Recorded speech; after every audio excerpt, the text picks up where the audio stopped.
Welcome back, Sebastian here. So today I want to talk about rookies and F1 7 rookies that we've had so far to start the 2025 F1 season. I wanted to kind of discuss each of the rookies the season they've had, and I want to discuss who I think has been the best rookie through 9 races of this season. So we're going to start with Kimi Antonelli, the highest ranked in the championship. So for today's video, I have a bunch of stats here. So we're going to go over each of these stats, and then we'll go through each of the drivers. I'll give a bit of a comment about each of them as well. So number one, we have median qualifying delta, and this is basically just the median of the qualifying deltas between the driver and their teammate. Teammate race delta is the race model that I used for basically comparing teammates in race performance. And so again, that is purely with teammates. Quality rating, race rating is basically a stat that does not use any comparison directly with their teammates, but it compares the driver's performance in that car with basically historical data, where I try to approximate where that car is actually performing at. And points above expected is simply the expected points model result based on where that driver is starting in the Grand Prix. Are they getting more points or less points than you would expect? So first starting off with Kimi Antonelli, of course, driving for Mercedes. He's from Italy. I think he's had a decent start to life in Formula One. He's currently 7th in the championship, 48 points. But he is 7th out of the 8 drivers in the front-running machinery. But he is ahead of the much more experienced at this stage Yuki Tsunoda, driving a Red Bull car that is about all intents and purposes relatively equal machinery to his own, if it is quite a bit more difficult to drive that Red Bull. Now, in terms of median qualifying delta, again, there has been a bit of a gap between himself and Russell, but again, Russell's a very, very good driver performing at a very high level, so that was always to be expected. Median qualifying delta is 3.73 tenths of a second, and in terms of percentile, going back all the way to the year 2000, that's basically in the 13th percentile. So not great, but again, it is, because he is 18 years old for a season, again, not the end of the world. Teammate race delta, again, not great either, a negative 2.75, and that is in the 5th percentile. So again, in terms of teammate comparisons directly with his teammate Russell, not great. But I think that was something that we kind of all expected coming into this season. The other 3 stats, though, are pretty interesting. So quality rating, negative 0.058, which is 47th percentile. So again, not bad there. And race rating, a negative 0.46, which is 42nd percentile. Points above expected, negative 0.83, taking into account his 2 mechanical DNFs, and that is 55th percentile. So honestly, not too bad there. Those 3 stats that don't compare him directly to George Russell. So to be honest, I do think he's had a decent season. He's basically had flashes like in Miami sprint qualifying where he took sprint pole, but I think all in all, it's been a little bit under the radar. I think if I were to compare him directly to Max Verstappen and when he first came into F1, I would say Verstappen was a lot more aggressive driver wheel to wheel, and I think the highs were higher, but the lows I think were also a little bit lower for Verstappen compared to what we've seen for Antonelli. For Antonelli, he hasn't really made any big, massive mistakes, but that being said, the pace has just been really good, and he's kind of just been ramping it up as he goes along. So I would like to see in the second half of the season, and actually the final 2/3, a little bit more for one lap pace, and I think for race pace as well. Honestly, I think race pace has been fine, but I'd really like to see a little bit more for one lap pace from Antonelli.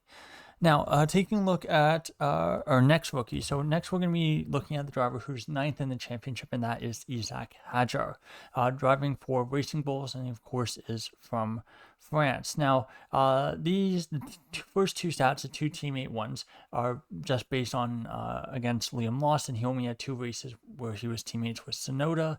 So those races, again, very, very small sample size, so I'm just not going to use them here. But the median qualifying delta with Lawson is honestly pretty good, and it's a lot better than I expected. It's 2.06 tenths of a second, which is 73rd percentile. Now for teammate race delta, he's done much better than Lawson positive 2.96 is his teammate race delta score, which is 97th percentile. So that's one of the biggest, basically it's saying it's one of the biggest, gaps in terms of teammate performance that we've had since, I think that data set goes to 2000 as well. So again, very impressive what he's done. I have some more comments that, I've mentioned in previous videos, but we'll get to that in a second. So quality rating as well, pretty good, negative 0.199, which is 64th percentile. Race rating 0.82, 80th percentile, very good there, and points above expected, negative 0.58. So again, a little bit below 100%, but still pretty good for a rookie, and that is 54th percentile. Now, for Hajar, I think compared to what was expected going into this season, I think Hajar is probably the single biggest surprise. I think he's done much better than I think many, myself included, expected. Even if Lawson hadn't been the one promoted to Red Bull, if it was Tsunoda and Verstappen from the start of the year, I think most people still would have probably picked Lawson over Hajar, just because he had a bit more experience in F1. Junior careers were similar. Again, I would say you could argue Hajar's was maybe a little better, but based on what Lawson had showed last, in 11 Grand Prix before, and what he'd done in Super Formula, for example, you can maybe make an argument that he was a little bit more prepared than Hajar was, and so therefore should be the lead driver at Racing Bulls in that scenario. That being said, I think Lawson struggled quite a bit, and we'll talk about Lawson in a second here. But I do think this is kind of a situation where there are going to be some question marks of, how much is Hajar looking, being flattered by the fact that his teammate is Lawson. Is this actually a really good car, perhaps better than the Williams, kind of like that level? And, basically Hajar's getting flattered a little by being, Lawson's teammate. Looking at historical data, for example, you can look at, for example, Mick Schumacher, Nikita Mazepin. Mick Schumacher looked quite good up against Mazepin, but then when he was suddenly teammates with Magnussen, didn't look so hot after that second season. In contrast, for example, Verstappen and Sainz, I think, Sainz was maybe a little bit underrated after that first season at Toro Rosso, because I think, given how much older he was than Verstappen, how much more experienced he was in single-seaters. But again, after a couple years, I think the narrative really changed. And by like 2017, 2018, Sainz was seen as, one of the better drivers in the midfield. And I think it was people, by that time, obviously, people had realized, just how phenomenally talented Max Verstappen was. So again, it's going to be one of those things where there's just not a whole lot of data about the Racing Bulls teammate pairings, teammates. So again, I think it's something that we're going to have to wait and see and kind of reserve judgment. And in hindsight, in a year or two, assuming one or both of these drivers will have new teammates at some point, again, we'll be able to, make a better judgment of what was actually going on here. But that being said, I think Hajar's done a great job. And kind of the running joke that's been going online is that if he keeps performing so well, he may just be demoted to Red Bull for 2026. Now, taking a look at his teammate Liam Lawson, it's been a really rough first full season in Formula One for him. Definitely not ninth in the championship. So we're gonna just go and ignore that. He currently has 4 points. I know that for certain. And he is. Let's see if I can do the math. I think he is 16th or 17th in the championship. So we're just going to ignore that line there. And we're going to basically just move on. I know the rest of the numbers are right, but unfortunately just missed that one there. Median qualifying delta, again, we already kind of went over this looking at Hajar, but again, he's been out-qualified by Hajar by about 0.2 of a second. And teammate race delta is also pretty horrific, negative 2.96. But that being said, I do think that there's been some at least positive trends that the race pace is getting a little bit better as he kind of gets to grips with this Racing Bulls car. Quality rating, now again for the quality rating, race rating, points above expected, these ones are pretty interesting to look at, and again the data looks pretty bad. Positive 0.532 for quality rating, which is 12th percentile. Race rating, a negative 0.917, which is 23rd percentile, so not great there for those two. And for points above expected, negative 10.45, which is 5th percentile. Although that being said, the majority of those points in the negative do come from those first two races at Red Bull, which were obviously, really, really horrific. But given that it was a Red Bull, the expectation was, even if you're starting from the pit lane, you should be able to score, a couple of points. So again, that really brings down his points above expected score. For Lawson, again, I think it's been a really tough start to the season. I think switching teams 2 races in definitely did not help his confidence. Going into a car that he didn't know that, intimately, probably also didn't help as well, assuming that, maybe the handling characteristics are a little bit different from the previous 2 years. But that being said, I did have, higher expectations for Lawson. I thought, he had a pretty decent run in 2023, 2024 on very, very little preparation. And I think generally the usual logic is that if they can do that well on very little preparation, when they're actually properly prepared, have a full winter of testing. And again, I know for Lawson, he didn't have winter testing in the car, but usually they're able to, extract a bit more performance. But for Lawson, again, that hasn't really been the case. And again, it's kind of where I think he is going to be on thin ice as we get to, silly season. And one of the things I do think is that, there's a lot of comparisons there, I think, in my books with Mick Schumacher, and the fact that, the qualifying pace is just not quite there, not quite, F1 level. And even if the race pace is honestly fine, and again, it's good enough for F1. When you're qualifying too far out of position, it's just going to really hurt you. And again, just like Mick Schumacher found out, even though he was basically arguably the same, maybe even a little bit better than Magnussen on Sundays, the qualifying deficit was just too big, and it really hurt him in the end. So we'll see what happens with Lawson. But again, Arvid Lindblad in Formula 2, Red Bull Junior, has been doing a really, really solid job. So that's obviously going to put, depending on what Red Bull decides to do with their driver lineup next year, that could put things on really thin ice for Lawson. Now, let's move on to Haas, and a driver that I do have the points actually right. So Behrman at Haas, of course, from the United Kingdom, he's currently 16th in the championship with 6 points. I honestly think he's been pretty good. He's about been where I expected, better than his performances in Formula 2 last year, and again a little bit in line with what we saw from his 2 races at Haas and that one super sub appearance for Ferrari at the Saudi Arabian Grand Prix. But he has been very inconsistent, I would definitely admit. So in terms of median quality delta, 0.141 tenths of a second against him, which is 34th percentile. So again, qualifying gap to Ocon, not terrible. He's had a bit of bad luck in qualifying. Imola, you had the whole debacle with whether or not he actually crossed the timing line. Monaco, it turned out that he was basically told to abort his lap because he had a grid penalty from something that happened in practice, and he was going to out-qualify Ocon there. So again, there's 2 sessions right there out of 9 where, again, that could have easily swung the other way, and the qualifying stats would have been like a lot more favorable for Behrman. In terms of teammate race delta, again, there is a little bit of a gap there to Ocon, but he is a rookie, and race pace tire management generally does take the longest to kind of get up to speed. Negative 1.1, but to be honest, it's not that bad. And again, 22nd percentile was honestly not the end of the world either. The quality rating is a bit concerning, but really the reason the quality rating is so bad is because the rating really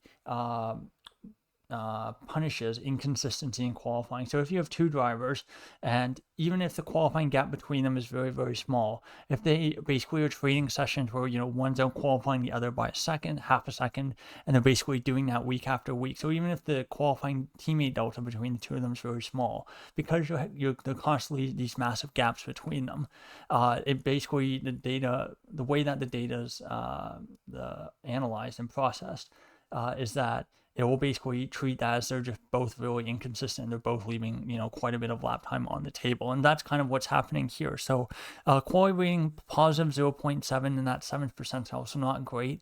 But again, some of that can be attributed to some of the things I've, already mentioned. The race rating is actually pretty good, a positive 0.06, which is 60th percentile. So honestly, I think the race pace, the ability to improve on his starting position is honestly pretty good. But I do think some of that is just the inherent characteristics of the Haas car and the fact that they've really struggled in qualifying this year. In terms of points above expected, not bad, negative 1.39, and that is 36 percentile. So for Behrman, I think he's been about where I expected, good, but not like, absolutely setting the world on fire. I think again, Ocon I think has in some ways honestly been the more disappointing of the two, at least in qualifying. I think he's as experienced as Ocon is, you would expect a lot more stability and experience and kind of just consistency in performance, and you're not really getting that with Ocon, especially in qualifying. So I do think that the team is going to be a little bit disappointed with that. For Behrman, he's a rookie, so again, that's to be expected. And I honestly wouldn't be surprised if second half of the season, Behrman was, out qualifying Ocon more often than not. Now, moving on to probably the least talked about rookie and the one who won Formula 2 last year. Now, while looking at all the stat page, there's a lot of red there. But to be honest, I do think, Bortoletto's done pretty well for himself so far this season. So, of course, driving for Sauber from Brazil, he is 19th in the championship with 0 points. Now, median qualifying delta with his teammate Nico Hülkenberg, honestly pretty good. It's positive 0.031, so again, less than a tenth of a second, and that is 47th percentile. So really, really close to the basically middle of the historical delta. And again, that makes sense. Closer you get to 0. Teammate race delta, not great. But I do think that Hülkenberg's 2 standout races in Australia and in Spain last time out are definitely making the gap look a lot bigger than it actually is. But that being said, Bortoletto has had a couple of, scruffy races. Races like China, where he had a bit of an oopsie on the first lap, went through the gravel. Races like Monaco, where he basically crashed in Portier. So again, there are a couple moments here and there in the races where maybe, on opening laps, he's a little bit too exuberant, a little bit too aggressive. But that being said, qualifying pace, I think, looks really good. In fact, he's that close to Hülkenberg in his first, 9 races is, pretty promising. Quality rating, again, that's just that as well. Quality rating of negative 0.076, which is 49th percentile. Race rating, again, not so good, but it's really, I think, being affected by the fact that, Hülkenberg's gotten these crazy results in Australia and Spain, which, again, when that's put into the data, into the model, it basically suggests that, the Sauber's performance is actually a little bit better than I think what it actually is. Although that being said, in Spain, the performance looked quite genuine compared to Australia, where, again, he kind of fluked into it through like half the grid crashing. And again, the strategy, the late tire change, going to intermediates and dry tires that the Ferraris really messed up. But yeah, in Spain, it looked genuine. So again, we'll see in the couple coming races if that's the case. And if so, I would honestly expect Bortoletto to score in one of those races, just because he's definitely been on it in qualifying. Points above expected, not great, but again, basically exact same comments what I said before. Negative 1.36, and again, 15th percentile there. So the qualifying stats look pretty good. Race stats, not so much. And again, that's kind of, what I've said before with Behrman. That's kind of what you expect for a rookie. Qualifying pace is usually, decent, and the race pace is kind of where you leave a little bit to be desired. But I think he set himself up really nicely for a really positive second half of the season.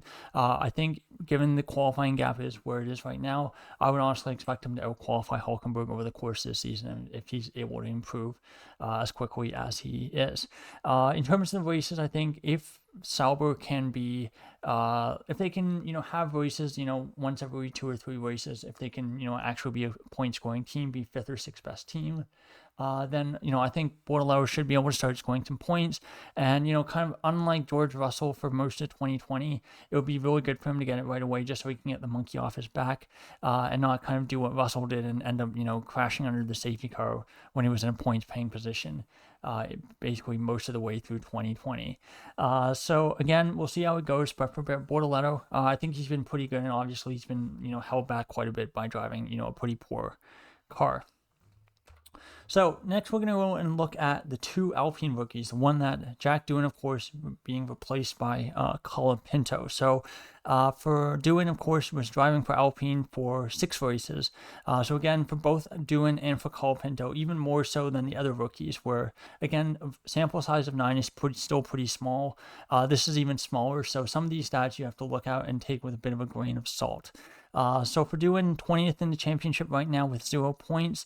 His median qualifying delta to Gasly over those 6 races was 4.6 tenths of a second, which was pretty bad, especially since Doohan, I think, was known for being a very, very good qualifier in Formula 2. And again, that qualifying delta is 9th percentile, so yeah, not great there. And teammate race delta also pretty bad, a negative 3.00, which is in the 3rd percentile. The race rating, quality rating are slightly better, but still not fantastic. Quality rating, a positive 0.297, which is 18th percentile, and the race rating a negative 0.743, which is in your 29th percentile. Points above expected, not great as well. But again, Alpine has not been that super so far this season, but Gasly's been able to score points here and there. So for points above expected, negative 1.09, which is 16th percentile. So it'll be let's see how that compares to Colapinto, who of course replaced him. So for Colapinto, I would say overall the data is very, very similar, a little bit mixed. But that being said, there are some outliers here that can be explained. So for Colapinto, currently 21st in the championship, so again 1 place behind, but he has only done 3 Grand Prix and of course has no points. So median qualifying delta through those 3 races is 3.19 tenths of a second. So it is slightly better than what Doohan was doing. So again, you can argue maybe he's about a tenth of a second faster over 1 lap. But again, still not great. And I think the expectation for many was maybe a sub 2 tenths, was kind of what the hope was. But again, that we hasn't really seen that yet. And again, that qualifying gap, 16th percentile, not great there. Teammate race delta, negative 3.11, which is 3rd percentile. So that's actually somehow worse than Doohan, despite the fact that Doohan, I think, had multiple crashes. And I think, to be honest, Colapinto's, race results have not been as bad. But again, really small sample size, only 3 races for both himself and Gasly that are going towards that stat. So again, it is quite early days, and there's a lot of room for Colapinto to improve that, assuming he stays beyond that initial 5 race run that was kind of in the press release. Quality rating, pretty bad, positive 1.185, which is 2nd percentile. Again, this is really down to the fact that Monaco is a really unique circuit, I think. And he basically got out qualified by like 6 or 7 tenths of a second to Gasly. And because the overall Monaco lap is not that long, in terms of percentages, it was a massive percentage difference between himself and Gasly. So I think it makes the data look a little bit worse. And the other big one is the fact that last time out in Spain, he couldn't complete qualifying because his car basically gave up. So that basically, those 2 of those 3 races there are partially explain why that score is so bad. So again, really small sample size there. Race rating has been a little bit better, negative 2.46, so 48th percentile there. But again, has been helped out by some of the chaos and craziness in some of the races that we've had.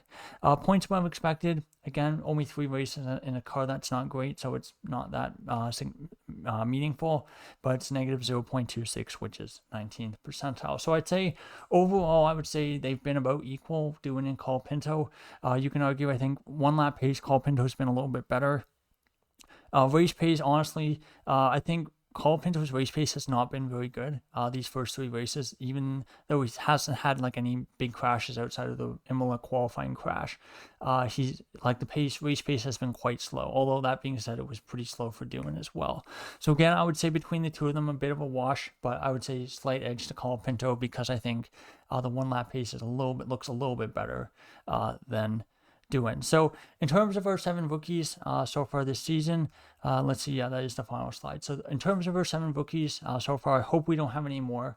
I would say overall, I think Antonelli's probably still the best rookie, even though some of these stats don't look as good as some of the other drivers on the grid. He has the hardest teammate, and he's also in the most difficult situation by far, given that he is the only one that's in a front-running machinery, and therefore the standard is quite a bit higher than when you're driving in a midfield car or even a backmarker car like Bortoletto is. In terms of most surprising positive for a rookie, I would say Hajar, no question. I think coming into the season, especially after Australia, where he binned it on the formation lap, I was quite concerned that he was going to have a pretty shockingly bad rookie season, but he's turned it around. I think he's helped by the fact that the Racing Bulls car is quite good, but still, I think he's done a really good job. In terms of biggest surprise in the negative, I would say definitely Lawson. I think my expectations for him were, quite a bit higher than what we've seen. I did have always had a bit of concern about one lap pace, but one of the things that he was, that was attributed to him, one of his big skills, one of his big assets, was that he was seen as being really adaptable. And so when he first went into Red Bull, adaptability was kind of nowhere. And even in the racing bulls, I think it's taken a bit of time to kind of get up to speed. And even despite that, recent races, last time out in Spain, he got out qualified by 0.3 of a second by Hadjar. So again, even if Lawson is, improving, getting more comfortable with the car, Hadjar is as well. And again, he's going to be, at, that strongest phase of, the growth curve in terms of driver potential. So again, the qualifying gaps may not, get smaller. In fact, they might even get a little bit bigger going forward. So that's how I would assess the 2025 rookies. The other rookies, so basically Doohan, Behrman, and Bortoletto, I would say, have basically been where I expected them to be. No real big surprises there. For Colapinto, a bit of a slower start than I would have expected, but he's coming in mid-season. And again, Gasly is a very tough teammate, so I do expect that it will take some time, but again, I hope that, coming races, track that he knows well from, F2 and etc., he should be able to, start getting, much closer to Gasly in both qualifying and in the races. So there you go. There's my analysis for the 2025 F1 rookie. So let me know what you think in the comments below. Who has been the strongest rookie for you? Who's been the biggest surprise in both positive and negative? So thank you so much for watching, and goodbye.